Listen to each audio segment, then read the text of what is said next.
Something happened in the last few hours that will reshape how you think about money forever. Silver just touched $103.96 per ounce.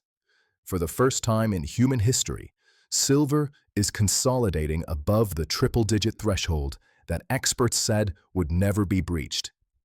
While you were going about your day, while the financial media focused on other headlines, a transformation was unfolding in the commodity markets that bankers are scrambling to contain, billionaires are racing to exploit, and most ordinary investors have completely missed. I need you to understand exactly what is happening, because by the end of this video, you will see the financial landscape with entirely new eyes. You will understand why the next few months could determine whether you build generational wealth or watch helplessly as the purchasing power of your savings evaporates. To grasp why this moment matters, travel back with me to 1980. Two Texas billionaires named Nelson Bunker Hunt and William Herbert Hunt decided to attempt something that seemed impossible. They would corner the entire global silver market. Using their family fortune and massive amounts of borrowed money, they accumulated so much physical silver and so many futures contracts that they drove the price from around $6 per ounce all the way up to nearly $50. The world had never seen anything like it. Newspapers ran front-page stories. Government regulators convened emergency meetings.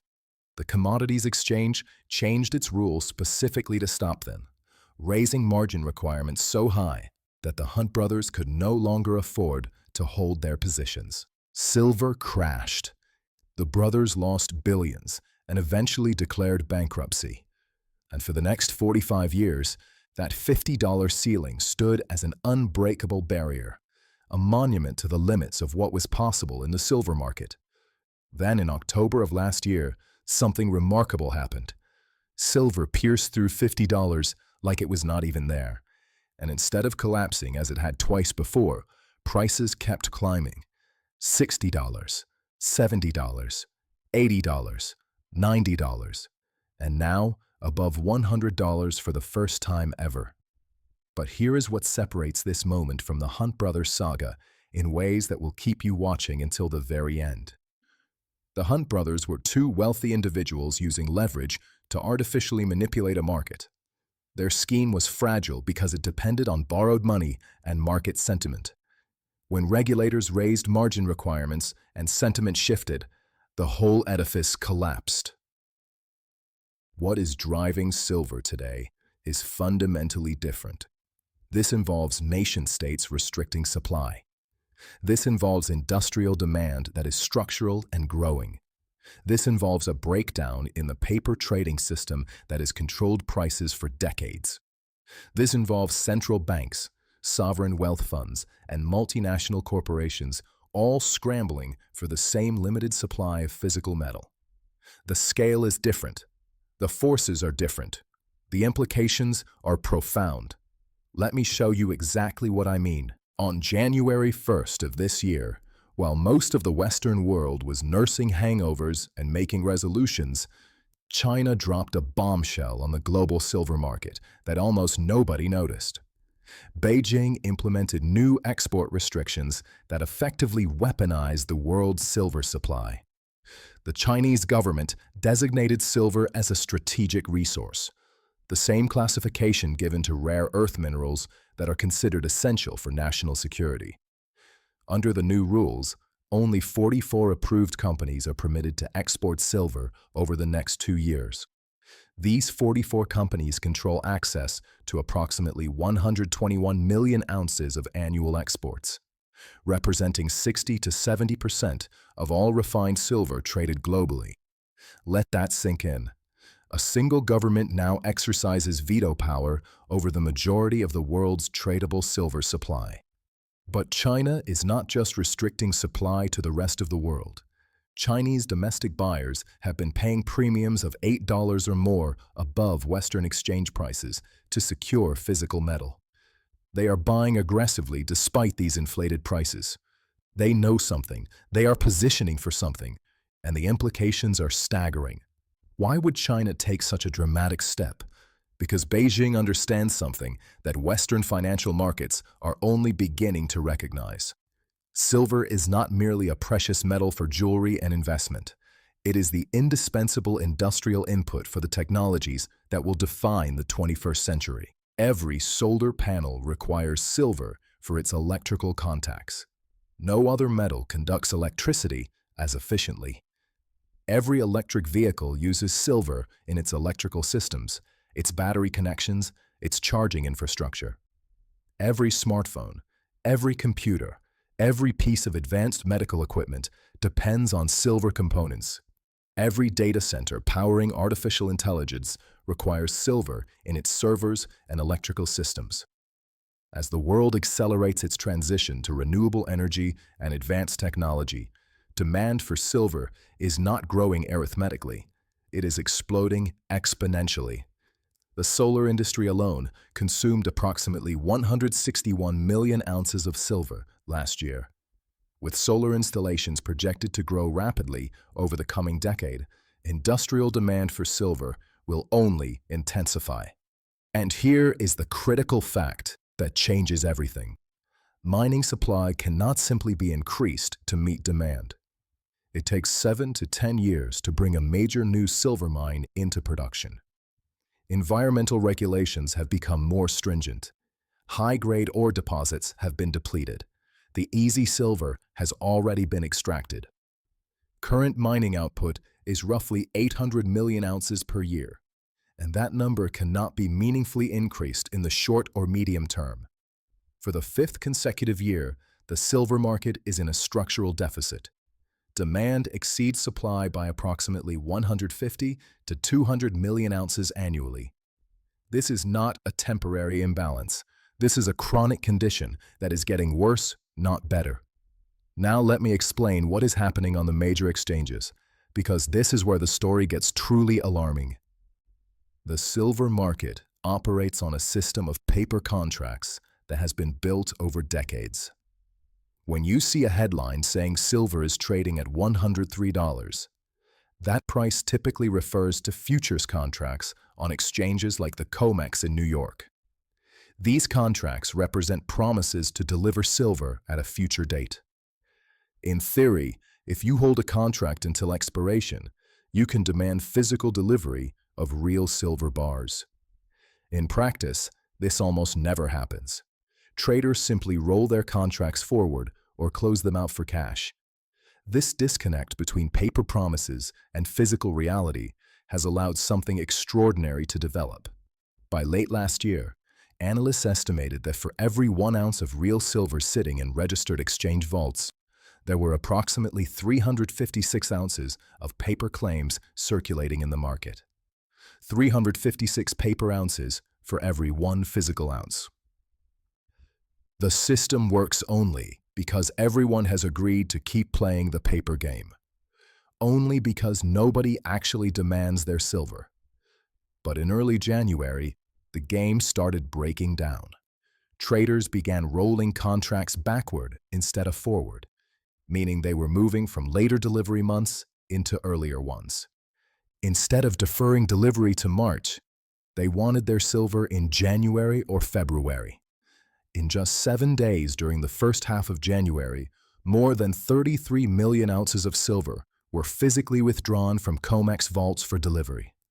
That represents roughly 26% of all registered inventory vanishing in a single week.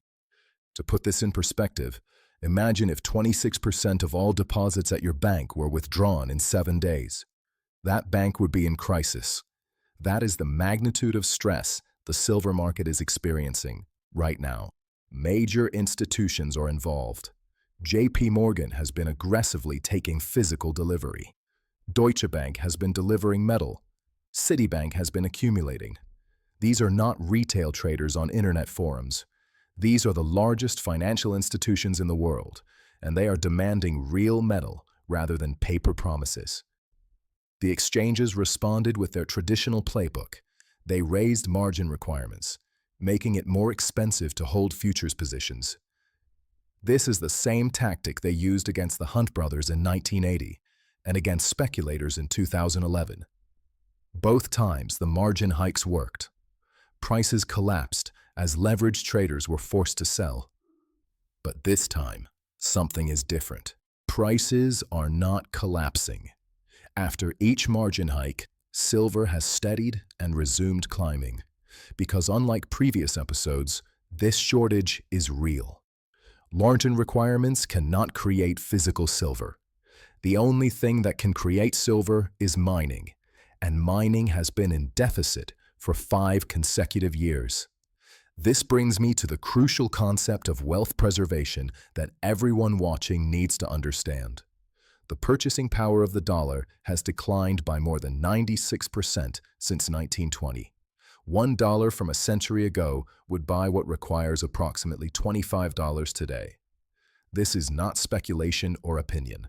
This is the documented historical record of what happens to paper currencies over time. They lose value, always. Every paper currency in history has eventually lost most or all of its purchasing power. The Roman denarius, the Spanish real, the French assignat, the German Reichsmark, the Venezuelan bolivar. The list is endless. Currencies are created by governments. Governments face political pressures to spend more than they collect in taxes. The difference is made up by printing money or issuing debt. Over time, this debasement erodes purchasing power until the currency approaches worthlessness. The United States dollar has been remarkably stable compared to most historical currencies, but the trajectory is unmistakable. The federal government is now running deficits exceeding $1 trillion annually. The national debt has reached approximately $38 trillion. Interest payments on that debt now exceed $1 trillion per year, consuming a growing share of federal revenue. The path forward involves either dramatic spending cuts, which are politically nearly impossible, or continued currency debasement through money creation. This is why silver and gold have served as instruments of wealth preservation for thousands of years. They cannot be printed by governments. Their supply is constrained by geology and mining economics. When paper currencies inflate, precious metals tend to preserve purchasing power. In the 1970s, as inflation ravaged the American economy, silver rose from under $2 per ounce to nearly $50. In the 2000s, as massive money printing accompanied the financial crisis and its aftermath, silver rose from single digits to nearly 50 again.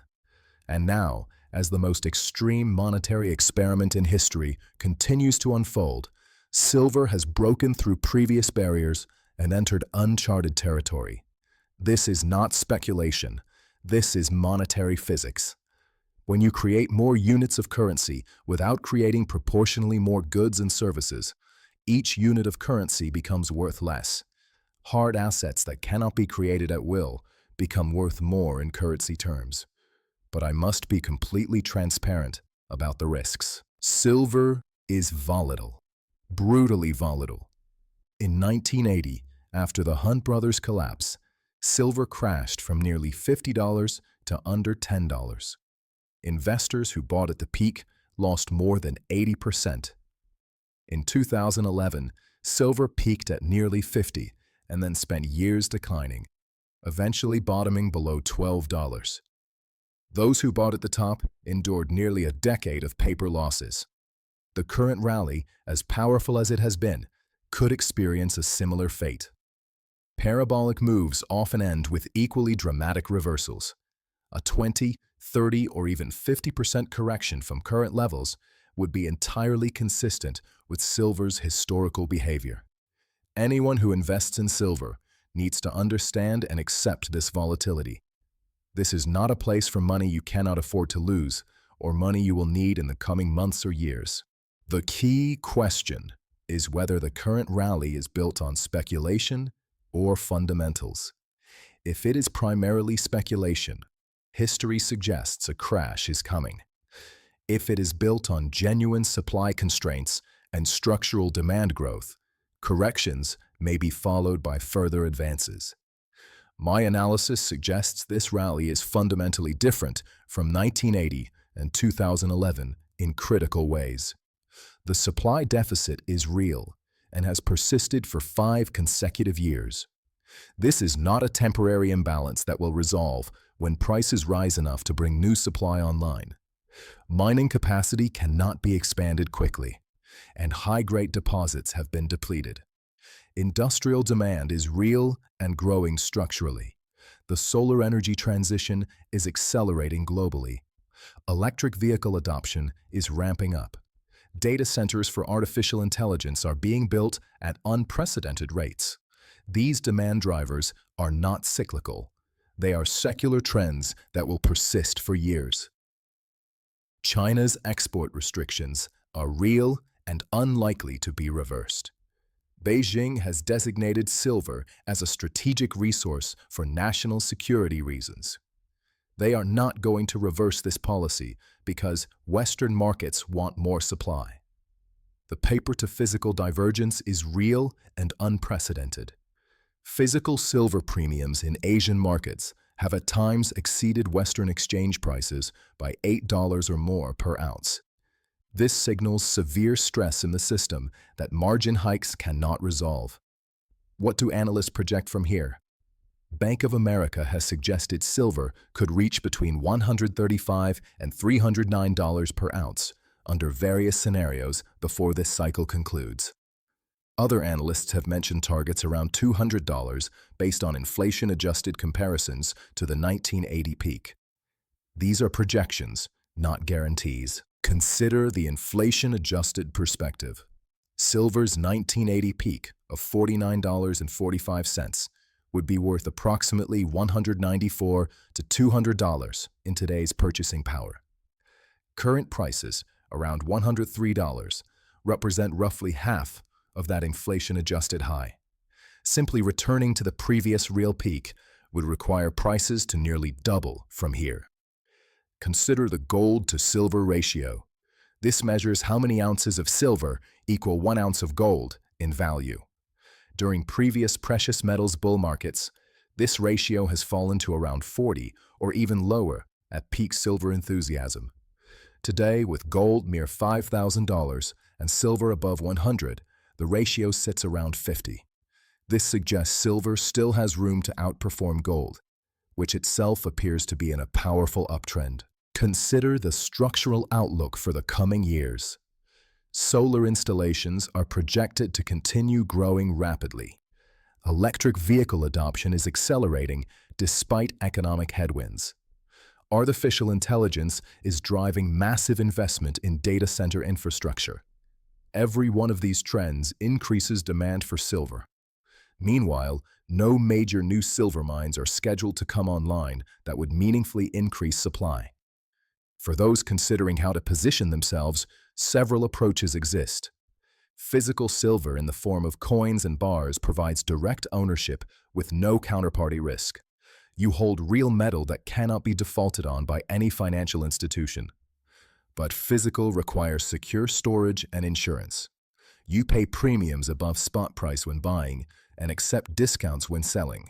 Silver exchange-traded funds provide convenient exposure through standard brokerage accounts. You can buy and sell instantly, but you own shares in a fund rather than metal itself. In extreme scenarios where paper and physical prices diverge dramatically, fund shares may not track physical prices as expected. Mining stocks offer leveraged exposure to silver prices. When silver rises, mining company profits often increase even faster, leading to potentially larger percentage gains. But mining stocks carry company-specific risks, management quality concerns, geopolitical risks in mining jurisdictions, and correlation with broader equity markets. Many financial advisors suggest allocating somewhere between 5 and 15% of a portfolio to precious metals, keeping total alternative assets below 20%. This provides meaningful exposure while maintaining diversification across equities, real estate investing opportunities, fixed income, and other asset classes. The specific allocation depends on individual circumstances, risk tolerance, and investment timeline. The fiscal policy environment adds another dimension to this analysis. When governments accumulate unsustainable debts and are forced to inflate their way out, hard assets provide protection that paper assets cannot offer. Retirement planning in this environment requires thinking beyond traditional stocks and bonds to assets that preserve purchasing power across inflationary periods. Silver has served this function for millennia. Let me address the liquidity crisis developing beneath the surface of headline numbers. COMEX registered inventories have fallen roughly 70% since 2020. London Bullion Market Association vaults have lost around 40% of their holdings. Shanghai inventories have hit decade lows.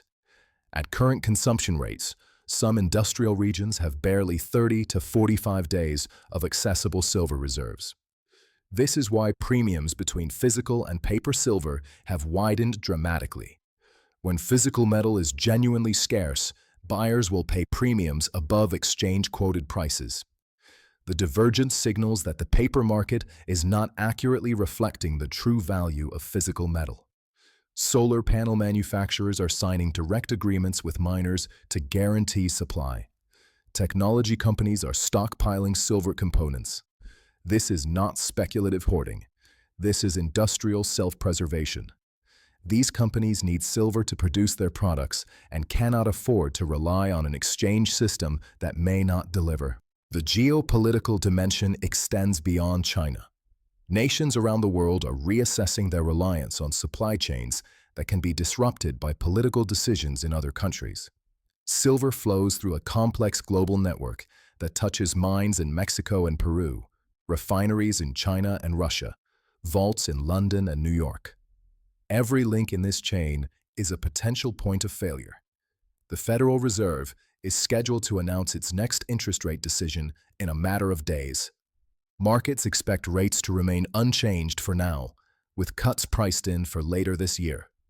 A more accommodative monetary policy stance historically benefits precious metals by reducing the opportunity cost of holding assets that pay no interest.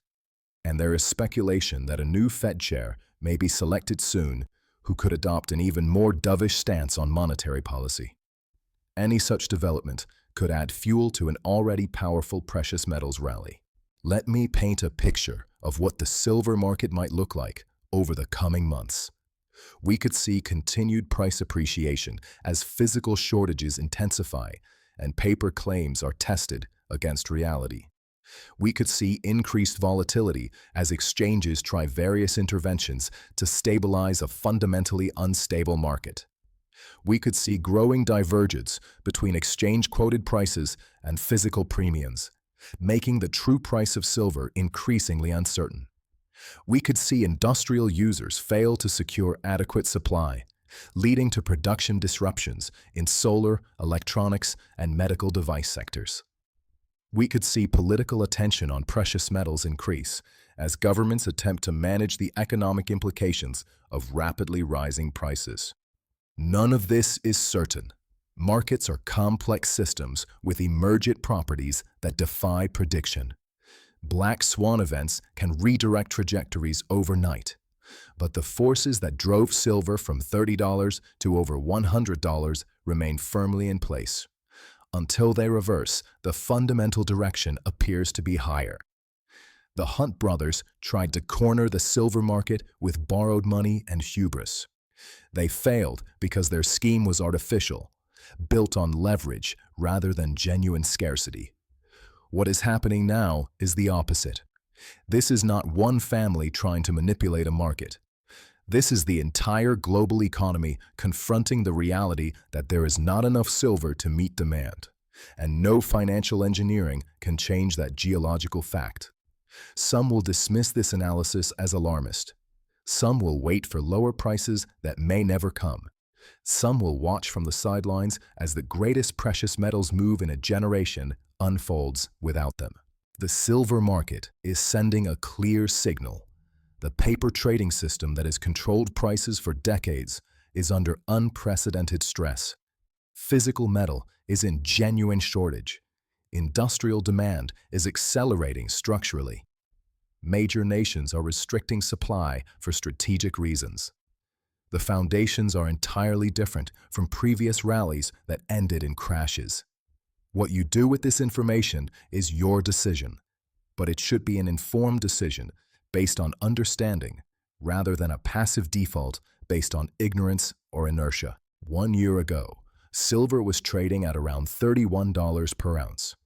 Someone who invested $10,000 in silver at that time would have over $33,000 today. That is not hypothetical. That is what actually happened over the past 12 months. Will the next 12 months bring similar returns? Nobody can know with certainty. But the conditions that created those returns have not reversed. If anything, they have intensified. The next time you see a headline about silver prices, you will understand what is really happening. You will know about the physical shortages that mainstream media rarely discusses. You will understand China's strategic export restrictions and their implications. You will recognize the stress in the paper trading system and the divergence between paper and physical prices. You will see through the margin hike interventions that are designed to shake out retail investors. Whether you choose to act on this understanding is up to you. But you will no longer be able to claim you did not know what was happening. Because in times of monetary disorder, in times of supply crisis, in times of geopolitical fragmentation, what you do not know can devastate you financially, and what you know but fail to act upon can be even more costly. Silver has spoken. The question now is what you will do with the message.